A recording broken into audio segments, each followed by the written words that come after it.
तो सबसे पहले सभी को नमस्कार। मेरा नाम अंश कुमार है। मैं एक लॉ स्टूडेंट हूँ और जैसा कि आपको थंबनेल देख के पता चल गया होगा कि आज का जो टॉपिक है वो है उन्नाव रेप केस। उसके बारे में हम लोग जानेंगे, डीपली जानेंगे कि ये दिल्ली हाई कोर्ट ने ये जजमेंट क्यों लिया और कैसे कैसे लिया। हम दोनों साइड की बातें जानेंगे कि ये अपीलेंट में हम लोग जब बात करेंगे तो वो होंगे मिस्टर कुलदीप सिंह सेंगर, जो कि एमएलए थे उस टाइम। और फिर जब हम लोग विक्टिम की बात करेंगे तो फिर ये विक्टिम जो लड़की के साथ हुआ था वो विक्टिम के तौर पे वो रहेगी। विक्टिम सीबीआई इन्वेस्टिगेशन के अकॉर्डिंग ये सारे बात हुए। जो लॉयर था वो सीबीआई के द्वारा अपॉइंटेड लॉयर था। तो हम वो लोग के बारे में जानेंगे। जब भी मैं अपीलेंट की बात करूं तो वो रहेंगे कुलदीप सिंह सेंगर। और जब मैं विक्टिम की बात करूं तो वो गर्ल्स के लड़की जो थी उसके तरफ से। एक शॉर्ट में हम लोग जान लेते हैं कि हुआ क्या था। 2017 में एक लड़की थी, लड़की का नाम डिस्क्लोज़ नहीं करूँगा। तो 2017 में एक लड़की ने एक एमएलए के ऊपर केस किया था। उस टाइम के बीजेपी से एक एमएलए थे कुलदीप सिंह सेंगर जी, उन्नाव के एमएलए थे। वो वहाँ पे उन्होंने लड़की को अपने घर पे बुलाया और उसके साथ सेक्सुअल हरासमेंट और रेप किया। ये केस है, ये केस है। और फिर जब लड़की एफआईआर करने पहुंची तो एफआईआर उसका लिखा नहीं गया। फिर मजबूरन उसको आत्मदाह की कोशिश करनी पड़ी योगी आदित्यनाथ के सीएम हाउस के सामने। उसके बाद उसके बाद वो केस दर्ज हुआ। मजबूरन पुलिस को दर्ज करना पड़ा केस। उसके बाद वो केस जब उसके बाद उनके आदमी एमएलए के आदमी लड़की के घर पहुंचे, पिता को मारा, अधमरा कर दिया। जब पिता उसके पुलिस में कंप्लेन करने गए तो पुलिस ने उन्हें जब्त कर लिया, उन्हें जेल में डाल दिया। और फिर उसके कारण कस्टडी में इन कस्टडी उसके पिता की मौत हो जाती है। जब ट्रायल कोर्ट का सुनवाई चल रहा था, अपील चल रहा था, उस टाइम एक बार ट्रायल कोर्ट आते वक्त भी लड़की के ऊपर जानलेवा हमला किया गया, जिसमें उसकी रिलेटिव बुआ चाची मर जाती है। ट्रायल कोर्ट का जजमेंट ये था कि जो कुलदीप सिंह सेंगर जी हैं उनको ट्रायल कोर्ट के ऑनरेबल ट्रायल कोर्ट के अकॉर्डिंग वहाँ पे कुलदीप सिंह सेंगर जी को लाइफ टाइम इम्प्रिजनमेंट की सज़ा सुनाई गई। और उसके बाद 2018 में डिसीज़न आया कि उनको लाइफ टाइम इम्प्रिजनमेंट होगी। और तो और लड़की को 15 लाख का कंपनसेशन अमाउंट कुलदीप सिंह सेंगर पे करेंगे और 10 लाख का अमाउंट एज फाइन के रूप में वो गवर्नमेंट को पे करेंगे। अब इसके आगे जब दिल्ली हाई कोर्ट में ये बात पहुंची अभी फ़िलहाल, तब बताता हूँ कि हुआ क्या। अब जब Delhi honourable Delhi high court में जब बात गई तो बात ये होती है कि एक तो जजमेंट हो गया कि कंप्लीट फाइनल जजमेंट आ गया। अभी हम लोग ये जान ले कि फाइनल जजमेंट नहीं आया है, केस रनिंग प्रोसेस में है। अभी फ़िलहाल कंडीशनल बेल ग्रांट की गई है। कंडीशनल बेल होता है यानी कुछ शर्तों के साथ कुछ शर्तों के साथ बांधते हुए एमएलए जी को बेल ग्रांट किया गया है। और उसके बाद क्यों ग्रांट किया गया है ये देखते हैं। तो मैं ये कहीं और से नहीं उठाया हूँ, ये मैं आपको दिखा देता हूँ। मैं ये इसका लिंक भी प्रोवाइड कर दूंगा नीचे। ये रहा कंप्लीट केस का पीडीएफ है। यहाँ पे आपको लिखा हुआ दिख रहा होगा, एक मिनट थोड़ा ब्राइटनेस कम कर लूँ। ये देखिए यहाँ पे लिखा हुआ है in the high court of Delhi at New Delhi. यानी कि ये जो अभी हम बात करेंगे वो ये Delhi high court honourable high court का जजमेंट है और उसी का पीडीएफ मैं पढ़ूंगा। 53 पेज का पीडीएफ है, उसका मैं कंक्लूज़न बताता हूँ। क्योंकि जब अपीलेंट साइड पहुंचा हाई कोर्ट तो अपीलेंट साइड 2018 से वेट करते करते अब जाके पहुंचा है। अब जाके एक डिसीज़न आया है कि उसको बेल ग्रांट कर दिया गया जाए। यानी ये कुछ तो इतना ज़्यादा मेहनत कर रहा था अपीलेंट साइड से, कुछ तो निकालने की कोशिश कर रहा था कि ट्रायल कोर्ट से 7 साल बाद आया है दिल्ली हाई कोर्ट में, कुछ तो लेके आया होगा ना। उसकी 7 साल बाद तो ये दिल्ली हाई कोर्ट पहुँचेगा। ये विक्टिम को भी आशा नहीं थी कि 7 साल बाद मेरा केस वापस खुलेगा। तो 7 साल बाद जब अपीलेंट पहुंचा तो वो कुछ चीज़ें होती है कि जब भी जुडिशरी या फिर कोई भी बेंच ऑफ ज्यूरी जब डिसीजन लेते हैं ना, जब भी कोई बेंच या फिर कोई भी जज डिसीजन लेते हैं, तो ये देखते हैं कि किस सेक्शन के अंतर्गत विक्टिम ने केस फाइल किया है डिफेंडेंट के ऊपर।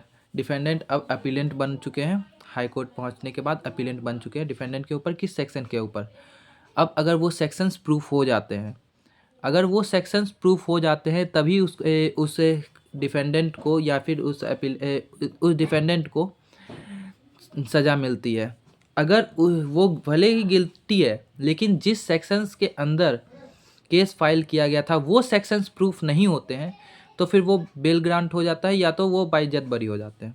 अभी फ़िलहाल वो बाइज्जत बरी नहीं हुए, स्पेशल कंडीशंस के अंतर्गत उनको बेल दिया गया है। स्पेशल कंडीशन 7-8 कंडीशन है, जिसमें से ये है कि वो लड़की के घर के 5 किलोमीटर के रेडियस में नहीं जा सकते एमएलए, वो शहर छोड़ के नहीं जा सकते, उनका पासपोर्ट जब्त रहेगा, वो हर हफ्ते के मंडे को जाके पुलिस स्टेशन में लोकल पुलिस में साइन करेंगे। मंडे में भी 10 से 11 के बीच में ही वो जाके साइन करेंगे। जो फ़ाइन है वो एज इट इज़ रहेगा, 15 लाख का कंपनसेशन फ़ाइन और 10 लाख का टैक्सेस गवर्नमेंट को फ़ाइन, ये 25 लाख का फ़ाइन कंपलसरी है। और तो और अगर इनमें से एक भी चीज़ मिस हुई या गलती से भी एक दिन भी छूट गया तो फिर वो एट टाइम वो बेल वहीं पे रद्द हो जाएगा और फिर इनको इम्प्रिजनमेंट होगी। जब मैं ये केस पढ़ रहा था तो मुझे पता चला कि पॉस्को एक्ट के अंतर्गत केस फाइल किया गया कि लड़की एक माइनर है, 17 साल की लड़की है और उसके साथ ये सब दुर्व्यवहार किया गया। जजमेंट ट्रायल कोर्ट की डिस्ट्रिक्ट एंड सेशन जज से आया था, 16/12/2019 की जजमेंट है ये, ठीक है। तो पॉस्को के अंदर ये फाइल हुआ। अब पॉस्को ये जान लीजिए, पहले ये ज़रूरी है जानना कि पॉस्को सिर्फ़ और सिर्फ माइनर के केसेस में लगता है। पॉस्को के अंदर अगर आप फाइल कर रहे हो तो ज़रूरी है कि जिसके ऊपर लड़की माइनर होनी चाहिए। अपीलेंट साइड ने ये अभी एक नया ला के दिया है कि लड़की 1998 में एक गवर्नमेंट स्कूल में रजिस्टर्ड थी। एक गवर्नमेंट स्कूल के रजिस्टर के मुताबिक वो 1998 डेट ऑफ बर्थ उसका लिखा हुआ है, यानी लड़की 2017 के मुताबिक 19 साल की हो गई। जब मेडिकल चेकअप हुआ लड़की का, 2 जगह से मेडिकल चेकअप हुआ, दोनों में लड़की 18+ हो रही है। अभी हम कंक्लूज़न पे नहीं पहुंचेंगे, ये जो अपीलेंट साइड से आ रहे हैं बात ये है, लड़की 18+ है, पहला पॉस्को हट गया। दूसरा मोबाइल ट्रेसिंग लड़की ने जो बयान दिया उसके मुताबिक 4 तारीख और 11 तारीख को उसका रेप हुआ। 4 तारीख को उसके जो एमएलए जी थे उसके बेटे ने किया और उसके बाद 11 को एमएलए ने खुद रेप किया है। तो फिर अपीलेंट साइड से ये था कि अगर 4 को हो गया तो तुम 11 को वापस से उनके घर पे क्यों गई, क्यों बार बार तुम गई उनके घर पे। जो सेक्शंस थे, सेक्शंस 323, 504, 506 आईपीसी के सेक्शंस के अंतर्गत इनके ऊपर केस हुआ था और सेक्शन 3/25 आर्म्स एक्ट पे भी इनके ऊपर केस हुआ था। सीआरपीसी और आईपीसी दो चीज़ें होती है, दोनों के अंदर इनके ऊपर केस हुए थे। उन्होंने ये भी बोला कि जो जिस टाइम पे लड़की का रेप हुआ, जो लड़की अपना टाइम बता रही है, उस टाइम पे एमएलए जी अपने ड्यूटी ऑफिस में थे। उन्होंने वहाँ का मोबाइल डाटा दिया कि मोबाइल नेटवर्क इस टाइम यहाँ पे एक्टिव था और उसके एग्जैक्ट उस टाइम के बाद वो कानपुर निकल गए, इसका भी मोबाइल डाटा है, उन्होंने सामने पेश किया। अब इतना के बाद जो होता है कि ये सारे सेक्शंस तो अपीलेंट साइड्स के लॉयर ने बारी बारी हर एक सेक्शंस को काट दिया, जिसके कारण बेल ग्रांट हुई है। अभी फ़िलहाल ये केस रनिंग है, कोई कंक्लूज़न नहीं निकला है, आगे क्या आएगा वो उस पर भी अपडेट करेंगे। अब विक्टिम साइड्स से क्या क्या बातें आई, विक्टिम साइड से बातें आई कि लड़की ने 2.5 महीने का टाइम इसलिए लिया क्योंकि वो प्रेशराइज हो गई थी, पॉलिटिकल पावर्स, पुलिस कंप्लेन लिखने के लिए तैयार नहीं थी, इसलिए उन्हें 2.5 महीने लग गया। वो तो एक समझ में आता है, कोई बात नहीं।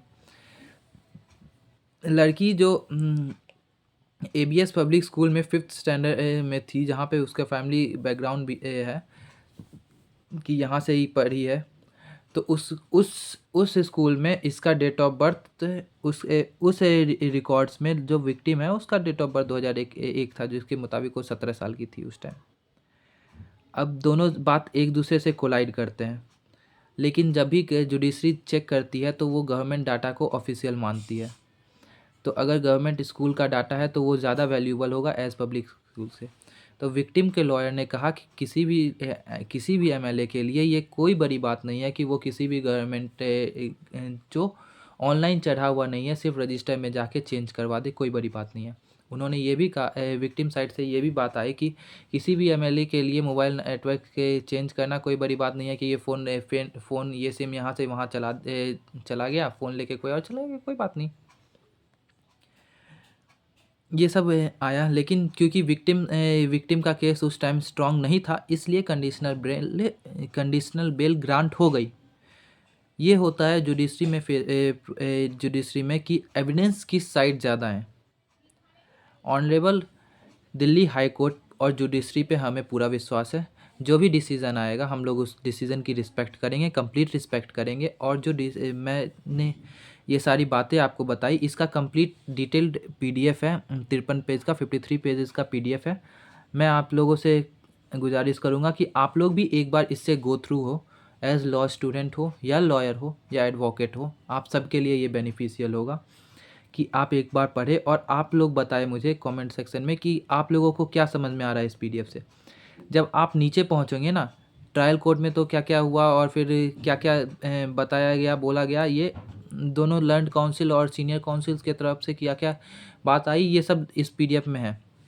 लेकिन यहाँ पे ये नहीं आया है कि दिल्ली हाई कोर्ट का कंप्लीट जजमेंट नहीं आया है, क्योंकि जजमेंट अभी हुआ ही नहीं है, अभी ये प्रोसेसिंग में ही है।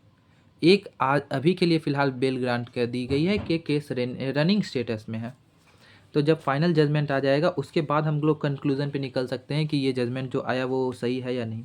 अगले डेट पे हो सकता है विक्टिम का केस स्ट्रांग हो, या फिर और फिर जो दिल्ली हाई कोर्ट, जो भी ऑनरेबल हाई कोर्ट जो भी डिसीज़न लेगी वो हम लोग को मान्य होगा, क्योंकि हम लोग न्याय पे विश्वास करते हैं। एज़ लॉ स्टूडेंट हो या फिर एज़ लॉयर हो, हम लोग न्याय पे विश्वास रखते हैं। दोनों साइड में लॉयर का काम है कि अपने अपने पार्टी को डिफेंड करना और ज़्यादा से ज़्यादा लोगों तक को न्याय दिलवाना। तो इसी के साथ मैं ये लिंक भी अटैच कर दूंगा, इसमें कंप्लीट सेक्शंस आईपीसी की हो, सीआरपीसी की सेक्शंस हो, आर्म्स एक्ट के सेक्शन, पॉस्को का सेक्शन, एक एक इसमें डिटेल में लिखा हुआ है। और जो 23 दिसंबर का जजमेंट आया था वो भी बताया गया है, हर एक चीज़ इसमें डिटेल है। डेट ऑफ डिसीज़न 23 दिसंबर 2025। तो अब मैं चाहूँगा कि आप लोग भी मुझे बताएं कि इसमें क्या हुआ, आप लोग के मुताबिक क्या सही था क्या गलत था, ये आप लोग बताएं।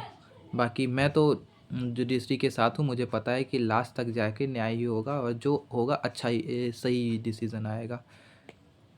धन्यवाद।